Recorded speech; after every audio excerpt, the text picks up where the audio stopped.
Hi dear students, I hope you are doing well. आज हम कर रहे हैं चैप्टर 1 द लॉस्ट चाइल्ड के question answers. So let's get started with the question answers. पहला question है, what are the things that the child sees on his way to the fair. जब वो बच्चा अपने माता पिता के साथ फेयर में जा रहा होता है तो वो क्या क्या चीज़ें ऑब्जर्व करता है, क्या क्या चीज़ें देखता है और वो पीछे क्यों रह जाता है, why does he lag behind. तो इसका आंसर होगा, on the way to the fair the child sees numerous attraction. वो बहुत सारी चीज़ें ऐसी देखता है जिससे वो अट्रैक्टेड हो जाता है, जैसे खिलौने। सबसे पहले वो खिलौने देखता है, बलून्स देखता है, स्वीटमीट्स देखता है, गार्लैंड्स ऑफ फ्लावर्स देखता है, स्नेक चार्मर देखता है।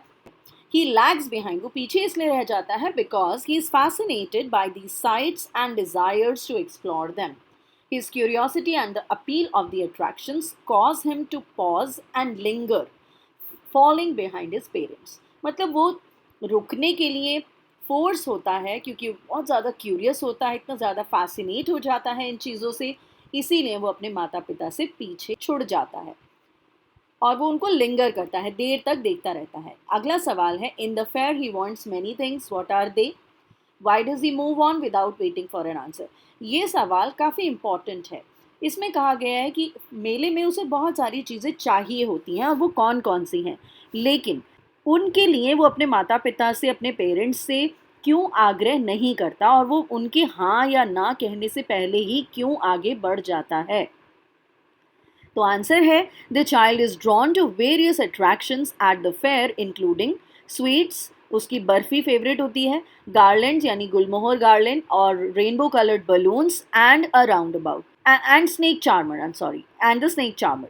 He moves on without waiting for his parents' answers because he anticipates they will deny his request, क्योंकि वो पहले से ही अंदाज़ा लगा लेता है कि उसके पेरेंट्स इस बात के लिए उसे मना ही करेंगे।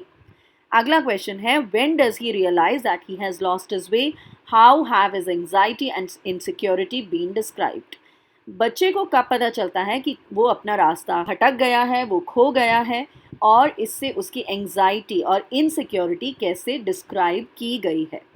वो रोता है, इधर उधर भागता है, राइट। तो इस तरह से उसकी इनसिक्योरिटी डिस्क्राइब की गई है। The boy realises he is lost when he turns to his parents after seeing a roundabout and they are nowhere to be found। जब वो राउंड अबाउट के पास जाता है और वो उनसे कहता है कि बोल्ड रिक्वेस्ट करता है कि मुझे राउंड अबाउट पे जाना है, लेकिन जब वो पीछे मुड़कर देखता है तो कोई नहीं होता, और देन ही रियलाइजेस कि मेरे माँ बाप मुझसे बिछड़ गए हैं और मैं खो गया हूँ। उसकी एंग्जाइटी और इनसिक्योरिटी को पोर्ट्रे किया गया उसके फिजिकल रिएक्शन, जैसे वो रोता है, उसका फ्लश्ड फेस होता है, पैनिक स्ट्रिकन होता है, भाग रहा होता है इधर उधर, इमोशनल हेल्पलेसनेस ही फील्स। अगला सवाल है, why does the lost child loose interest in the things that he had wanted earlier.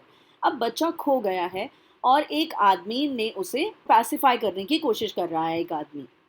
तो अब वो ही सारी चीज़ें वो आदमी उसे देने की कोशिश करता है, लेकिन बच्चे का अब उन चीज़ों में इंटरेस्ट क्यों खो गया है। Why does the child loses interest in all those things. तो आपका आंसर होगा कि उसका अब जो प्राइमरी फोकस है वो है finding his parents after being separated from them and experiencing the pain. Earlier his focus was to get those things, get those toys and sweets and buying that garland, but now he only wants his to reunite with his parents। तो उसका जो primary focus, it shifts to finding his parents after being separated from them and experiencing panic।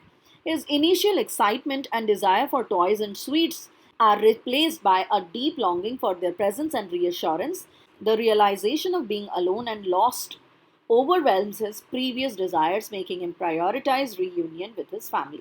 अगला सवाल है, what do you think happens in the end? Does the child find his parents? Although the story's end is not given, but हम सोचते हैं कि definitely भाई, in the end the boy finds his parents standing at the fair reception or wherever, maybe at the end or at the sweetmeat seller.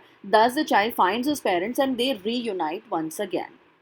So these were the question answers. I hope they were helpful to you. I will see you in the next lesson very soon. Take care. Keep learning. Bye bye.